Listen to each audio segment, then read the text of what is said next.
We will now introduce today's witness, the Honorable Alejandro Mayorkas. Mr. Mayorkas is Secretary of the Department of Homeland Security. He was sworn in on February 2nd, 2021. We welcome our witness and thank him for appearing here today. We will begin by swearing you in. Would you please rise and raise your right hand?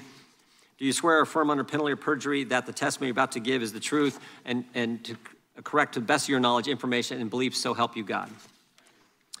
Let the record reflect that the witness has answered in the affirmative. Mr. Mayorkas, you know how this goes. You've done this several times. You get approximately 5 minutes for an opening statement. We know we got your written statement last night. I read through it, but we'll look forward to your remarks, and then we'll go right into questioning.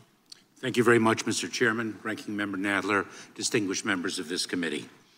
I'm immensely proud to be here to discuss the work of the United States Department of Homeland Security. Every day, members of our extraordinary workforce, 260,000 selfless, dedicated, and talented public servants across the country and around the world make sure that travelers reach their destinations safely, protect our shores and harbors, keep fentanyl and other deadly drugs from entering our country, help families rebuild after the devastation of a natural disaster, protect our ability to safely and securely turn on our computers, faucets, and lights, and secure our border despite the broken and outdated immigration system in which we operate. These heroic men and women are meeting challenges that have grown more complex and dynamic throughout the 20 years since our department was established. As the threats have evolved, so too has our department, innovating and advancing as we secure our homeland and keep the American public safe. We are leading an unprecedented effort to interdict the flow of fentanyl into our communities, which has escalated for more than 5 years. We seized nearly 2 million pounds of narcotics last fiscal year. Operations Blue Lotus and Four Horsemen alone stopped nearly 10,000 pounds of fentanyl from the U.S., led to 284 arrests, and yielded invaluable insights into the transnational criminal organizations wreaking this death and destruction on our communities. When our department was created after the tragedy of 9/11, foreign terrorists were our primary terrorism-related focus. While that concern certainly persists, the most prominent terrorism-related threat we now confront is from lone offenders and small groups already present here and radicalized to violence based on ideologies of hate, anti-government sentiments, false narratives, and personal grievances. Thanks to support from Congress, we have developed grant programs and distributed more than $50 million in funds to help communities prevent acts of targeted violence and terrorism. Our approach to managing the borders securely and humanely, even within our fundamentally broken immigration system, is working.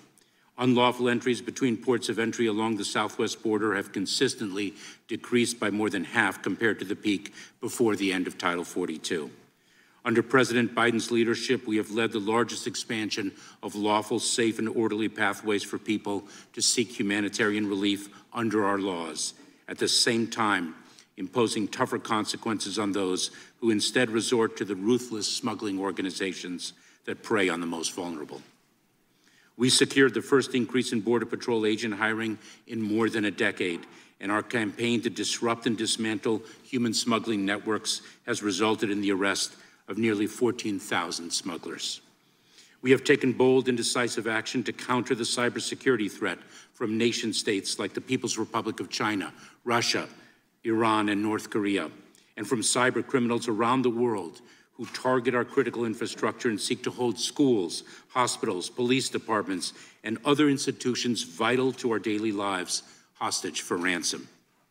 We have seen the recent devastation that increasingly severe and frequent extreme weather events have brought to Kentucky, Florida, Vermont, Oklahoma, New York, and many other states. Our department, through FEMA, is working with partners across the federal government to support communities impacted by unprecedented natural disasters and help them strengthen their long-term recovery and resilience through grant funds, technical assistance, and on-the-ground support. This and so much more. The DHS workforce does all of this with honor, integrity, and the resolve to safeguard our people, our homeland, and our values. They perform bravely despite public attacks on their character and service, despite unfair and inadequate pay, and despite, as frontline agents repeatedly tell me, threats made against them and their families. These public servants deserve better. Supporting the men and women of DHS has been my top priority since taking office.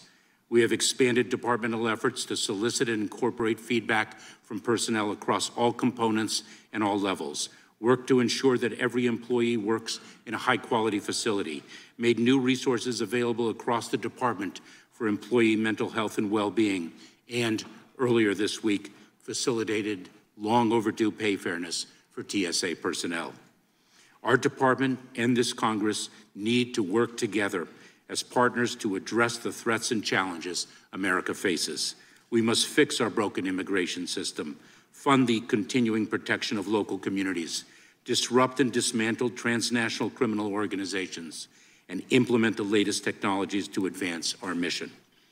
Americans are safer today on the border, in the air, at sea, across the country, and around the world because of the Department of Homeland Security. Serving with the personnel of DHS is the greatest honor of my life. I look forward to continuing to work together on their behalf, and I look forward to your questions.